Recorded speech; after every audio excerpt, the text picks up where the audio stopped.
নমস্কার বন্ধুরা, আমার ইউটিউব চ্যানেলে আপনাদের সবাইকে স্বাগতম। আজ আমি খুব মজাদার এবং সহজে স্ন্যাক্স রেসিপি শেয়ার করব।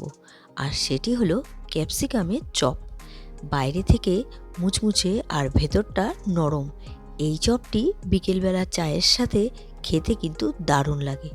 খুব সহজ এবং খুব কম উপকরণ দিয়ে বাড়িতেই তৈরি করে নেওয়া যায় এই সুস্বাদু ক্যাপসিকামের চপ। তাহলে চলুন দেরি না করে দেখে নেওয়া যাক কিভাবে খুব সহজেই মজাদার এই ক্যাপসিকামের চপ বানিয়ে নেওয়া যায়। আমি ক্যাপসিকামের চপ বানাবো, সেই জন্য নিয়েছি এখানে ক্যাপসিকাম। এবার ক্যাপসিকামটা আমি কেটে নিয়েছি। দেখুন ভেতরের সাদা অংশটা ফেলে দিয়ে আমি কেটে নিয়েছি। আর নিয়েছি আলু সেদ্ধ করে। আলুটা দিয়ে আমি পুর বানাবো। আমি সেদ্ধ আলুটা গ্রেট করে নিয়েছি। এদিকে আমি ব্যাটার তৈরি করে রাখছি। প্রথমে নিয়েছি বেসন আর দিয়ে দিলাম চালের গুঁড়ো। এবার এর মধ্যে দিয়ে দিচ্ছি আমি হলুদ গুঁড়ো আর দিয়ে দিব নুন। সামান্য পরিমাণ একটু চিনি দিয়ে দিলাম আর দিয়ে দিচ্ছি ভেজে রাখা জিরে গুঁড়ো, মানে শুকনো খোলায় জিরেটাকে ভেজে আমি গুঁড়ো করে নিয়েছি, সেটাই দিয়ে দিলাম। আর দিয়ে দিলাম সামান্য পরিমাণ খাবার সোডা। এবার নাড়াচাড়া করে শুকনো, তারপর জল দিয়ে দিলাম। ব্যাটারটা কিন্তু একটু মোটা হবে। দেখুন ব্যাটারটা আমার বানিয়ে নেওয়া হয়ে গিয়েছে। এদিকে কড়াই বসিয়ে দিয়েছি। আমি কড়াই বসিয়ে দিলাম।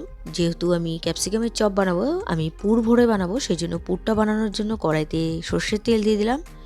আর কিছু ইনগ্রেডিয়েন্টস নিয়েছি, পেঁয়াজ কুচি, লঙ্কা কুচি, টমেটো কুচি আর নিয়েছি ধনেপাতা কুচি। তেল গরম হয়ে গিয়েছে, আমি পেঁয়াজটা প্রথমে দিয়ে দিলাম। পেঁয়াজটা একটু নাড়াচাড়া করে ভেজে নিতে হবে প্রথমেই। আর পেঁয়াজটা যাতে খুব তাড়াতাড়ি নরম হয়ে যায়, আমি সামান্য পরিমাণ নুন দিয়ে দেবো। আর দিয়ে দিচ্ছি এর মধ্যে লঙ্কা কুচি। লঙ্কা কুচি দিয়ে একটু নাড়াচাড়া করে এর মধ্যে আমি দিয়ে দিলাম টমেটো কুচি।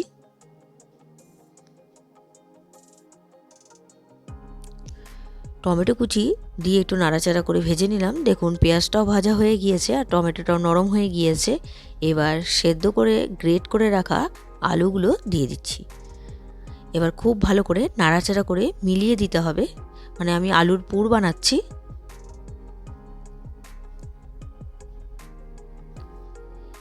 এবার এর মধ্যে আমি দিয়ে দেবো নুন আর দিয়ে দেবো হলুদ গুঁড়ো, লাল লঙ্কা গুঁড়ো, ভাজা জিরের গুঁড়ো আর সামান্য পরিমাণ একটু চিনি দিয়ে দিলাম। এবার নাড়াচাড়া করে ভেজে নিচ্ছি আমি। দেখুন ভাজা হয়ে গিয়েছে। এবার নামানোর আগে আমি ধনেপাতা কুচি দিয়ে নামিয়ে নিচ্ছি। ধনেপাতা কুচি দিয়ে একটু নাড়াচাড়া করে দিলাম আর ভালো মতন করে ভেজে নিয়েছি। দেখুন কড়াই থেকে ছেড়ে দিয়েছে, পুরটি তৈরি। এবার নামিয়ে নেব। ঠান্ডা হয়ে গিয়েছে, আমি ক্যাপসিকামের মধ্যে ভরে নেব পুরটি। ক্যাপসিকাম নিয়েছি। এবার আমি পুরগুলো ভরে দিচ্ছি ক্যাপসিকামের মধ্যে। খুবই সহজ ভরা, দেখুন আমি যেভাবে ভরছি এইভাবেই ভরে নেবেন। একটি ক্যাপসিকাম ভরে নেওয়া হয়ে গিয়েছে, আমি আরেকটি ক্যাপসিকামের মধ্যে ভরে দিচ্ছি পুর। আশা করি আপনারা বুঝতে পেরেছেন কিভাবে ভরছি আমি। এইভাবে বাকি ক্যাপসিকামগুলো আমি পুর ভরে নিয়েছি। এবার ভেজে নেওয়ার পালা। কড়াই বসিয়ে দিয়েছি আর কড়াইতে দিয়ে দিয়েছি সাদা তেল।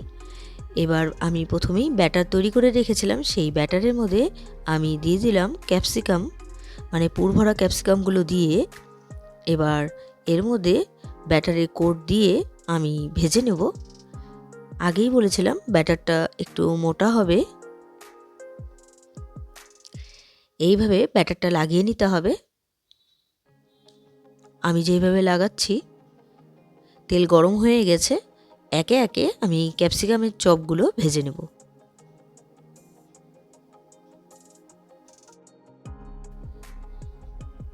আমি 4টে করে ক্যাপসিকাম ভেজে নিচ্ছি। এক পাশটা ক্যাপসিকাম ভেজে নেওয়া হয়ে গিয়েছে, মানে ক্যাপসিকামের চপগুলো এক পাশটা ভেজে নেওয়া হয়ে গিয়েছে। আমি আর এক পাশটা উল্টে দিচ্ছি। দুপাশটা উল্টে পাল্টে ভালো করে ভেজে নিলাম। দেখুন একটু কড়া করে ভেজে নিচ্ছি।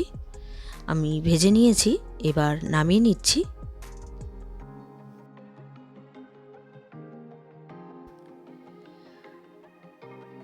একইভাবে বাকি ক্যাপসিকামের চপগুলো আমি ভেজে নিচ্ছি।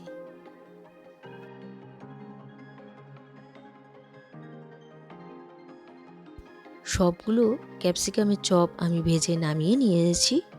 তৈরি হয়ে গেল আজকের রেসিপি ক্যাপসিকামের চপ। সন্ধ্যাবেলা স্ন্যাক্স কিংবা আপনারা দুপুরবেলা ডাল ভাতের সাথেও খেতে পারেন। এই রেসিপিটি যদি আপনাদের ভালো লেগে থাকে তাহলে ট্রাই করার অনুরোধ রইল।